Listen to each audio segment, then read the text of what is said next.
Hey guys, it's Danny, and I was writing a blog about my brother, my older brother, who struggles with meth addiction.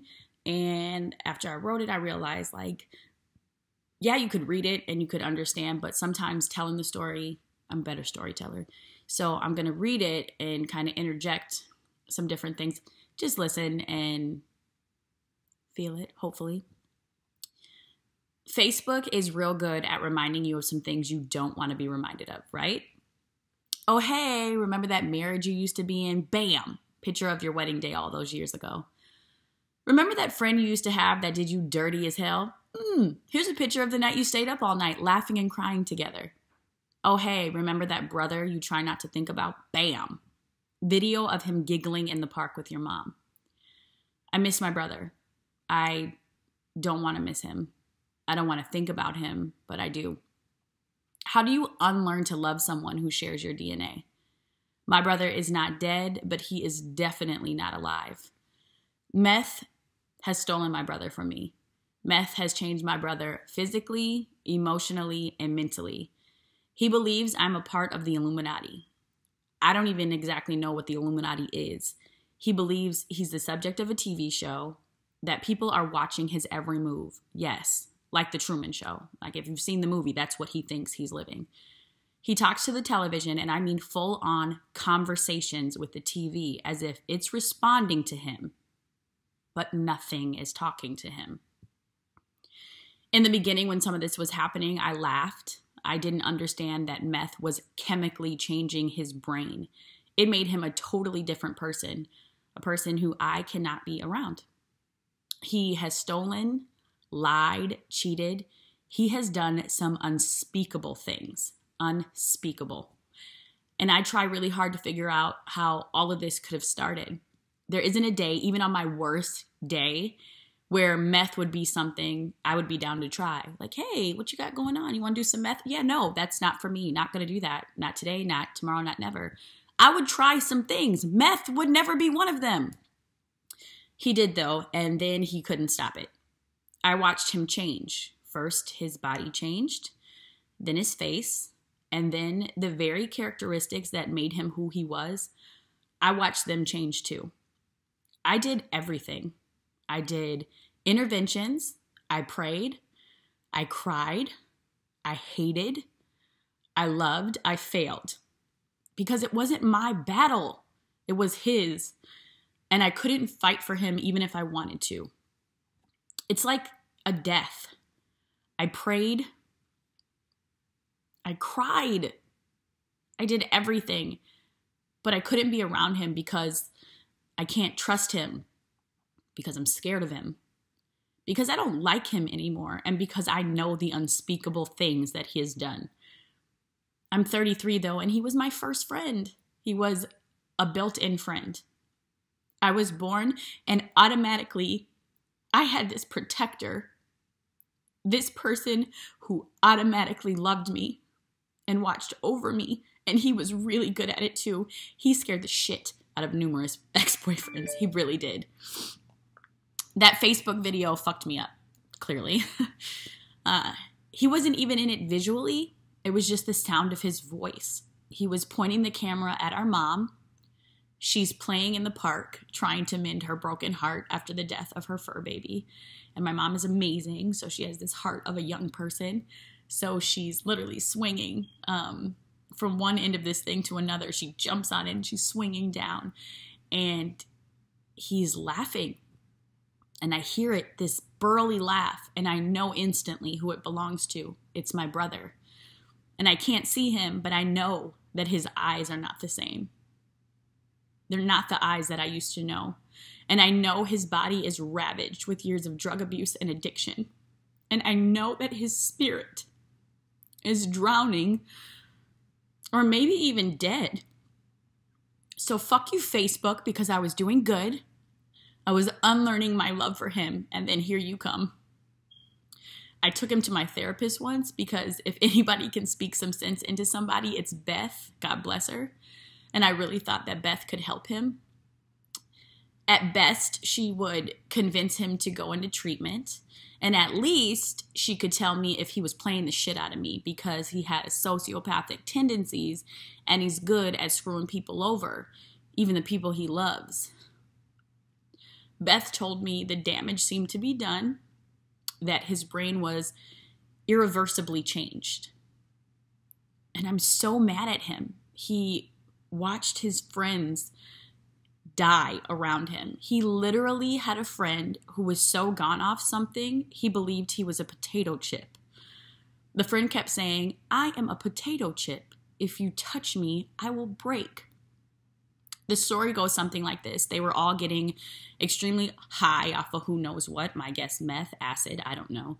And potato chip guy keeps repeating the phrase, "I am a potato chip. If you touch me, I will break." Over and over again, nonstop, he keeps repeating himself. The house gets raided, and when the police tell potato chip guy that he needs to get on the ground, he can't. Why? Because he thinks he's a fucking potato chip, and they can't move. So the police officer proceeds with caution, but when he touches potato chip guy has a seizure or brain aneurysm or something like that, and he dies. My brother watches this happen. He sees this. His best friend's girlfriend died after a bad trip too. He has lost more friends than I can even remember. Friend after friend, just gone. He had a friend who used to do work for me, some yard work, and he was a good guy. He was clean, but it was clear that drugs had done some serious damage. I picked him up once and I was having a conversation with my brother in the front seat. His friend starts having a full-on conversation with no one in the back seat. He's not talking to me and my brother. He's talking to someone invisible back there. My brother casually glances over his shoulder. "Mike, ain't nobody back there. Who the fuck you talking to?" That's my brother. I keep driving, but I'm really weirded out at this point. Mike's in the back talking to people who aren't there, and we're on the way to my house. So I do the only thing that seems logical at the time. I inquire too. Mike, I'm going to need you to answer that question. Who you talking to? Now they both fall out laughing, and the tension is now gone. But my heart is like messed up. Mike's in the back talking to people who aren't there, and my brother looks like death. Mike couldn't get a job. He couldn't seem to keep a job because he talked to invisible people, but he had like a dope spirit and he was harmless. He had just done a lot of damage to his brain. So I kept him around because I could tell that he was gentle and kind, and he was a real hard worker. He just had a very vivid imagination. Munchie did too at the time, and so I kind of was used to it. I prayed for Mike's brain function all the time. He was so kind and so smart, and I wanted him to be able to live a normal life. And then Mike died a year later. Another friend of my drug-addicted brother, gone. And nothing changed. Friend after friend, he watched them die or become massively different versions of themselves. And he started smoking meth. And I don't understand it. I don't get it. So fuck you, Facebook, because it's been a year and my heart was healing. And then that big burly laugh, just out of nowhere. I found some relief in his laugh though, because he's capable of laughing still. He feels joy. And he deserves that, right? Even though he has put us all through so much shit, he still deserves to laugh, right? His funeral. Will that be the next time that I see him? Probably. It probably will, honestly. It could be 5 years from now. It could be tomorrow. Like, that's what we're dealing with. And it's part of the reason why I stopped talking to him, because every time I saw him, it felt like the very last time. Every single time. And I couldn't deal with that type of pain. Like, imagine you see someone and every time you see them, you just know, like, oh, I'm probably not going to see you again. The other reason I stopped talking to him is because he stole so much from me. Material things, but other things too. He stole peace of mind. I love him, and so I'm worried about him all the time. And he was constantly pulling down the wall that was barricading my peace of mind, constantly. His dumb-ass life decisions started impacting all of our lives, and that wasn't fair. It wasn't fair. It's not fair. It's still not fair. It's not fair that I don't get to talk to him. It's not fair that he's an addict. I'm not proud of this, but once in a heated debate, he was telling me that I was trying to ruin his life because I found out he was smoking meth in my bathroom, and I told him to leave. He started gaslighting the shit out of me, calling me crazy, telling me that he was clean, and I just didn't see it, screaming about the Illuminati and how, I need to get my life together because I'm such a head member of the Illuminati. So I looked him dead in his face, and I told him that if he didn't get the fuck out of my house, I would have Jay-Z and Beyonce and the entire head of the Illuminati at my door within the hour to sacrifice him. I don't know if Jay-Z and Beyonce are part of the Illuminati. I don't care, really. I don't even really know what it is. But when you Google, their names keep popping up, and so I went with it. I just wanted him out of my house. I was scared. But then something weird happened. When I said that to him, something that everyone in their right mind would laugh at or would be like, she crazy. His face turned white. And we're light-skinned, but I mean like pale, lack of oxygen, white. He looked into my eyes with pure horror. I stood my ground, though, because I needed him to get out of my house. He was smoking meth in my bathroom. He walked out of the house and down the stairs. And as he got to the last stair, he glanced back, and like a wounded child, he whispered, "Danielle, please don't let them sacrifice me." He really thought that I had ties to the Illuminati and I was going to let them sacrifice him. And I closed the door. But I miss my fucking brother. And I will miss him for the rest of my life.